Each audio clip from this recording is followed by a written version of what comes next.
Welcome to Winter of Wellness 2019, a free online event where you'll learn how to supercharge your whole being, body, mind, and soul with today's top health and wellness experts. Hello and welcome everyone. Thanks for being here, and I'm really excited to be speaking to my next guest. Zach Bush, MD, is one of the few triple board certified physicians in this country with an expertise in internal medicine, endocrinology and metabolism, and hospice palliative care.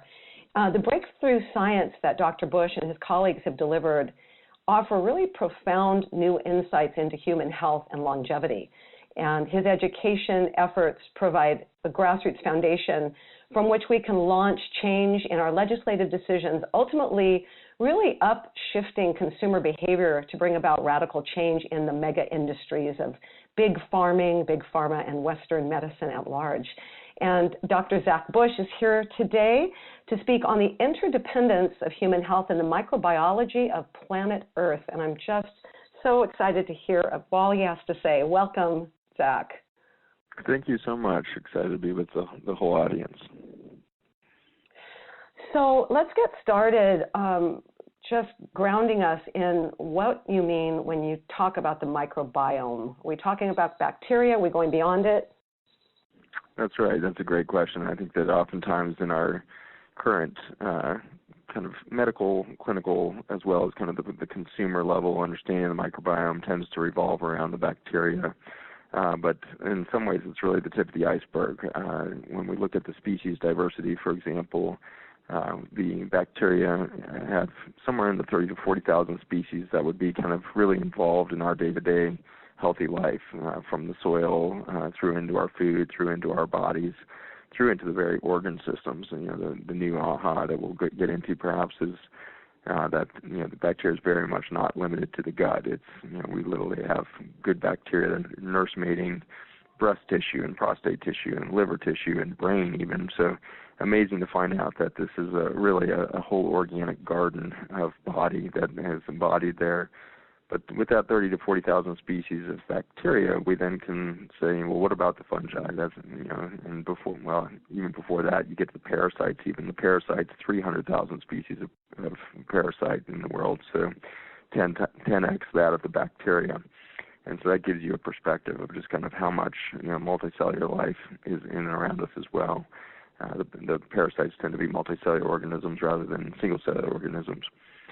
Then we look to the fungi, and we hit 5 million species of the fungi that are interacting with us in our greater ecosystems. And so really exciting to start to wrap our imagination around what would be the optimal life integration with this incredible fungal diversity, rather than just a few species of fungi that tend to live in a drywall box that we would call a house or whatnot.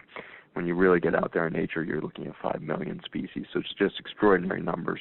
And then the viruses, of course, being the kind of, I'd say probably the most sacred of the microbiology in regard to its mysterious ethereal quality. We can't even characterize the number of species of viruses at this point.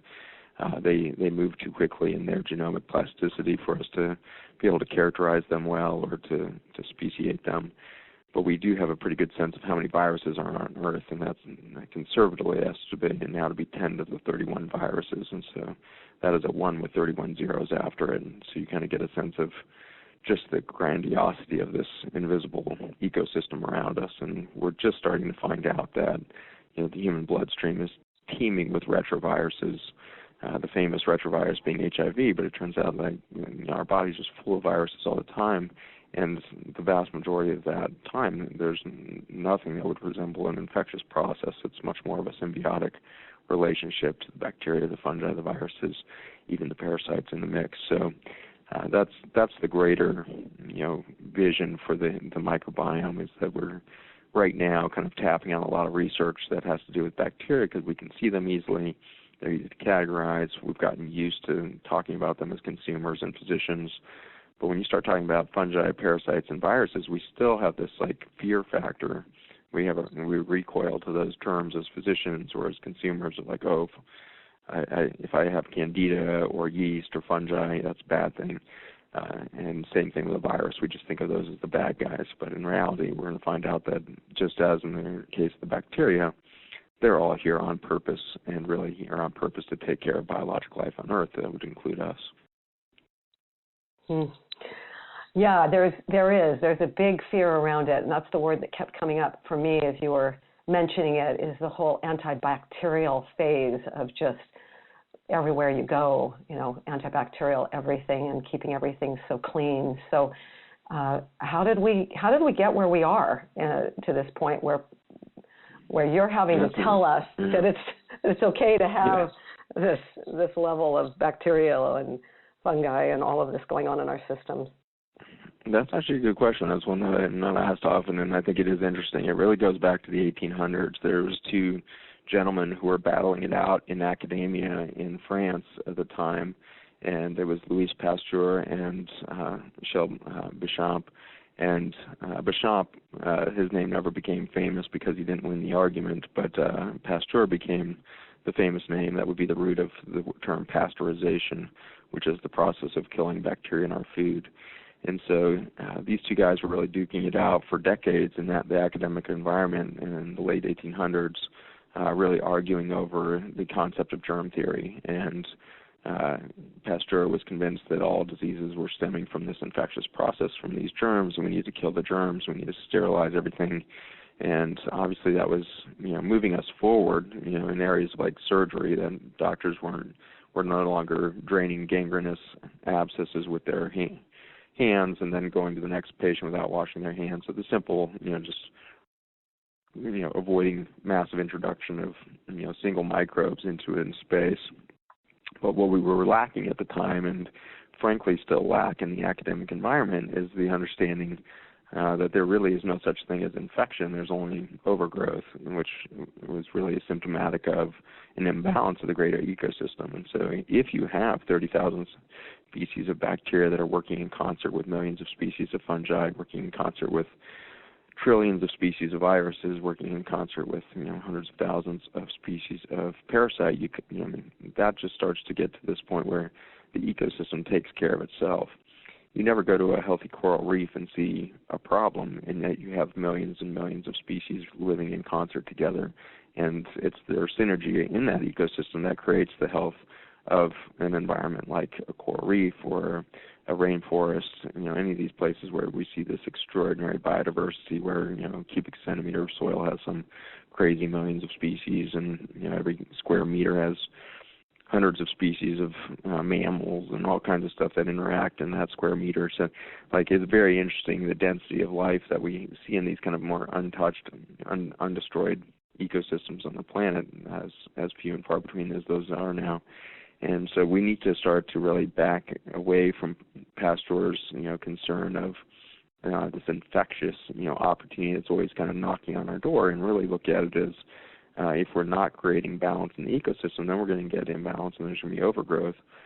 But I'm increasingly realizing that overgrowth is always on purpose, and it's really to the purpose of the host in a lot of situations. Something like Lyme disease is a very classic example of this in my mind now, which is here we see this explosion of chronic Lyme across the country, but a lot of the data I presented at the Clean Heart Academy this year at the International Lyme Conference was looking at where is that Lyme starting to pattern out around the country, and you find out that it's overlapping, this syndrome is overlapping with the exact territories in which we're depleting our soils by the use of large doses of herbicides and pesticides to annihilate that eco-balance, at which point the humans in the system start to accumulate those toxins in their bloodstream and in the tissues of their body, at which point Lyme plays a very unique role of detoxification. Borrelia burgdorferi in the United States is what quote-unquote causes Lyme disease. I would argue it's not a disease at all. It's a compensatory response from the microbiome to deal with the toxic environment of your body, and the only thing that can help clean that up is the Lyme spirochete, so we should stop killing that thing. Thank it for its role within the ecosystem as a chemoheterotroph. It can tackle these sulfur compounds in our tissues. And a lot of the data I presented was electron microscopy of Borrelia burgdorferi traveling through tissue and in chronic Lyme situations.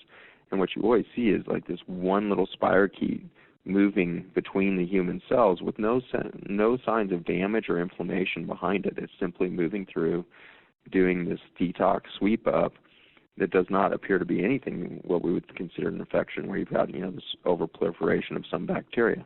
It's just patiently like a cow out in the field grazing through your cellular environment on the toxins that you can't break down. And so if we look over in Europe, just across the ocean, we find out there is no Borrelia burgdorferi causing Lyme disease. It's a different form of a spirochete that's over there cleaning up the mess there. So we have to stop looking at these bacteria as an infectious disease at all, because in fact, you go from one country to the other, and while Borrelia is all over, it's not necessarily the dominant spirochete. And if it was like some pathogenic, super militarized Lyme, like's been some of the stories out there online, a bit of a conspiracy theory that this was created by the government and all that. And while that's possible, it sure isn't behaving like a militarized Lyme spirochete, because it's not moving around the world. It's not behaving like some sort of invasive species at all. It's very specific to regions in which it's most needed. So that's encouraging, I think, and also calls in a huge demand for us as physicians and practitioners to change our mindset. When we see a microbe, we have to stop thinking of infection. We need to think of adaptation. It's a sign of adaptation. Why is that bug there? And we're doing the same thing for the farmers. I've got a nonprofit, Farmers Footprint, and we're training chemical farmers to wean themselves off the chemicals and start doing regenerative agriculture by taking care of the microbes in the soil. And it's unbelievable how similar it is in the farming environment to the medicine environment, that these farmers have been trained to fear weeds, and so they're always trying to kill the weeds that are popping up. And the training for these guys is, those weeds are always there on purpose. They're always there to either clean up or deliver some nutrient that's missing from the soil. And if you let that weed go for the season, it's going to do its work, and next season you're going to have a totally different environment. If you stop trying to kill the weeds and let them do their work, the ecosystem will begin to recover, and in 2 years you won't have any weeds left. You'll just have a diverse cover crop growing across your land with none of the weeds that you've been fighting for decades with your family farm. Wow. I love the metaphor you used, Zach, about cows grazing through the field. I think that's something that all of us can wrap our heads around. And when we're talking about all the science, sometimes it gets so convoluted in some of the words, but really that's something that really is impactful to me, to think about all of that, to be the microbes, to be the cows grazing in the field. So what's the resistance to this? It sounds like this is the answer to a healthy immune system. What's the resistance to it as you're out there with your nonprofit teaching farmers about this? What's the resistance? Yeah, it's a belief system, so it's the same thing as retraining doctors. Why are doctors resistant to changing to a regenerative health model rather than a pharmaceutical health model? The fear is that we were bred with the belief that we are at war and we are in this constant battle with nature. And if we don't get the upper hand, it's going to get a hold of us. And so it's such a short-sighted and erroneous philosophy to begin with. But because it was imbued in us as clinicians or us as farmers, it was imbued in us with two emotions, fear and guilt. And so we feel like we're afraid to mess up, and we feel guilty if we're not doing the status quo. And that's a dangerous side of human behavior. And we will reject common sense for this peer pressure-like environment of fear and guilt. And, it's very difficult in these farming environments, and I would say it's exactly the same in integrative medicine, which is as soon as a farmer decides he's going to make the jump out of chemical farming, they're immediately ostracized by their greater community. They can't go to church. They're not talked to. People won't look at them. Suddenly they are treated like some sort of disease within their community, because everybody around them feels like it's a judgment call on what they're still doing. And all the farmers have a sense of, I'm probably not doing a very smart thing here by dumping all these chemicals in the planet. I know they're running into the rivers all around me, and I know I'm doing damage, but this is the only tool I've got, and this is what I understand.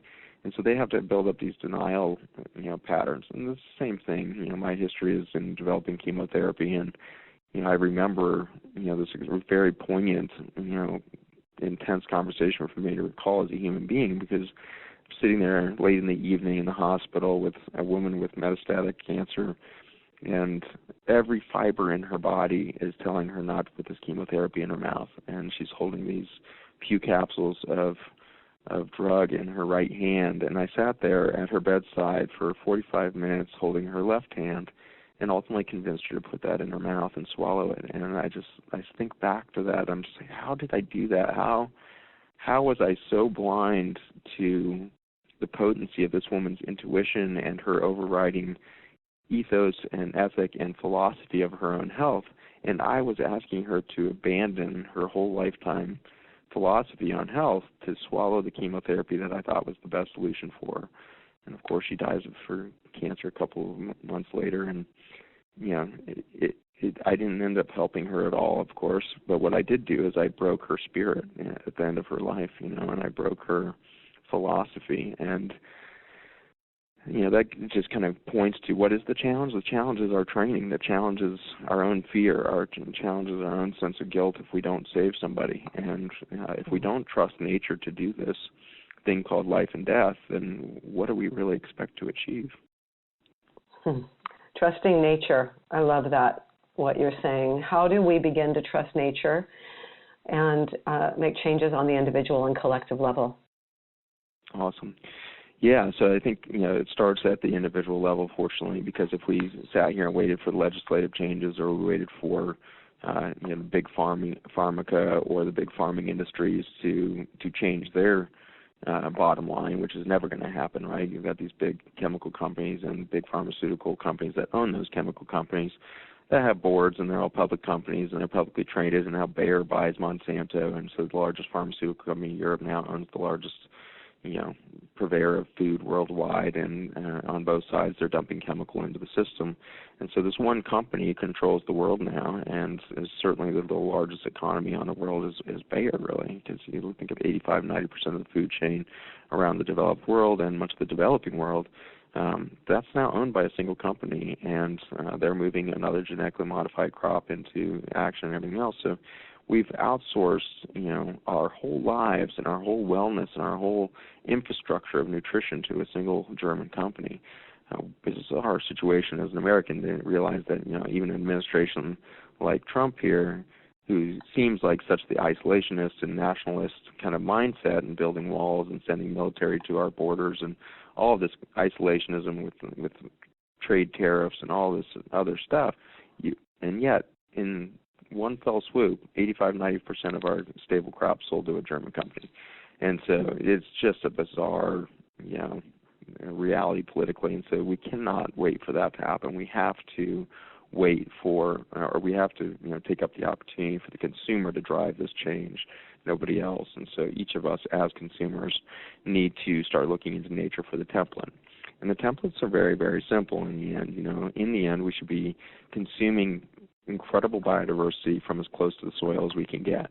And so grow a plant in your house. Grow a mint plant. If you're terrible and you kill every house plant you've ever grown, grow mint. It's almost bulletproof. So you grow the mint in a pot and at least experience touching a plant and remembering, this is my connection to nature. Then if you get bold, go grow a bigger garden outside, and if you don't have a plot of land because you live in an apartment building, look to a community garden, look to a CSA, look to your farmer's market at very least to say once a week I go and I interact with the farm community. I touch tomatoes that still have dirt on them. I wash my lettuce because there's actually soil in it, and it wasn't grown in some hydroponic vat somewhere in Central America or something bizarre. So that's the simple process of getting back to where we were in the 1960s. In the 1960s, we only had 4% of our population with a chronic disease. Now we have 46% of our children with a chronic disease. And so it's, this speed at which we have accumulated disease, we don't have to go back to some, belief and, supposition about the paleo people and adopt some paleo diet. We just need to go back to where we were in the 1960s and 70s, and we'll reverse 90% of the disease in this country. And so it's really, hopeful that it's so recent in our past that we were living out of our backyard gardens. In 1945, at the end of World War II, we had 45% of our food chain grown in victory gardens in the backyards of Americans. So 45% of the food chain grown in our backyards. And now you fast forward 60 years, and suddenly less than 1/10 of 1% is grown in our backyards.